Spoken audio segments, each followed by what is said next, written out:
Welcome to my YouTube channel.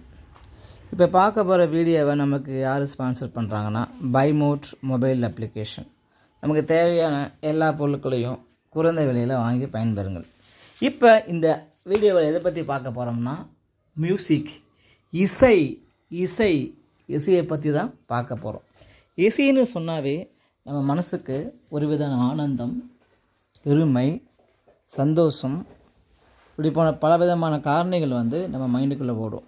அதில் முக்கியமாக பார்த்திங்கன்னா சோகத்தில் நம்ம இருக்கும்போது ஒரு இசையை கேட்கறதுனால மனசுக்கு மன நிம்மதியை கிடைக்குது. அது மட்டும் இல்லாமல் சில வேலைகள் செய்யும்போது ரொம்ப டயர்டாக இருக்கும், அந்த டைமில் நம்ம இசையை கேட்கலாம். பேருந்தில் போகும்போது ஜன்னலோரமாக இருந்துக்கிட்டு அந்த இசையை கேட்கும்போது மனசுக்கு ரொம்ப சந்தோஷமாக இருக்கும். இசையால் ஏகப்பட்ட பயன்கள் நம்மளுக்கு வருது. அதில் இப்போ நம்ம ஒன்று ஒன்றா பார்க்க போகிறோம். முதல் பயன், நம்ம மனசை ரொம்ப சந்தோஷமாக வச்சுக்குதுங்க. வாழ்க்கைக்கு என்னங்க வேணும்? சந்தோஷம்தான். இந்த சந்தோஷத்தை நம்ம எது கொடுக்குது? இசை கொடுக்குது. அடுத்ததாக பார்க்க போகிறது திருமண நிகழ்வுகள். அது மட்டும் இல்லாத எந்த விதமான நிகழ்வு இருந்தாலும் அதில் இசை இல்லாத நிகழ்ச்சியே கிடையாதுங்க. அந்தளவுக்கு இசை நம்ம அன்றாட வாழ்க்கையில் ஒரு முக்கிய அங்கமாக மாறிடுச்சு. அடுத்ததாக பார்க்க போனோம்னா குழந்தைகளுக்கு தாய்மார்கள் வயிற்றில் இருக்கும்போது அந்த குழந்தை இசை கேட்குறதுனால அறிவாளியாகவும் ரொம்ப திறமைசாலியாக வரதா சொல்லி பல ஆய்வுகள் நம்மளுக்கு சொல்லியிருக்கு. அந்த அளவுக்கு இசையோடைய நுணுக்கமும் ஆற்றலும் குழந்தைய காதில் போய் சென்றடைகிறதுனால குழந்தைகள் கருவில் இருக்கும்போது என்ன பண்ணுதுங்களாம், நல்ல ஆரோக்கியமாக வளருதுன்னு சொல்லி சில ஆய்வுகள் சொல்கிறாங்க.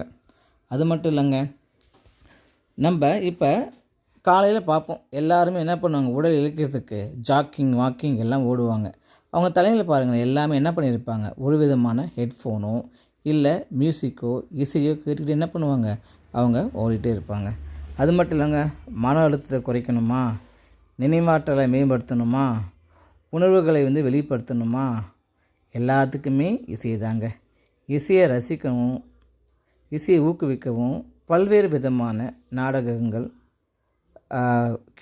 கேளிக்கைகள் போன்றவை நடைபெற்று வருது. அதை நம்ம என்ன பண்ணலாம், நல்லா கேட்டு மனசுக்கு தேவையான அளவு என்ன பண்ணிக்கலாம், ஆரோக்கியத்தையும் நினைவாற்றலையும் மேம்படுத்தலாம். அது எப்படிங்க இசையின் மூலிமா நினைவாற்றல் மேம்படுது? நம்ம இசையை கேட்கறதுனால நம்ம மனது நிம்மதியாக இருக்குது. அந்த நிம்மதி மூலிமா நம்ம அன்கான்ஷியஸ், சப்கான்ஷியஸ் சொல்லுவோம் பார்த்திங்களா, அந்த கான்ஷியஸ் லெவலில் போய் நம்ம நினைவுகள், மெமரி வெளிவருது.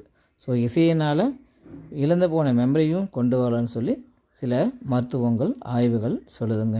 இசையை கேட்போம், நன்றாக வாழ்வோம். நன்றி, வணக்கம்.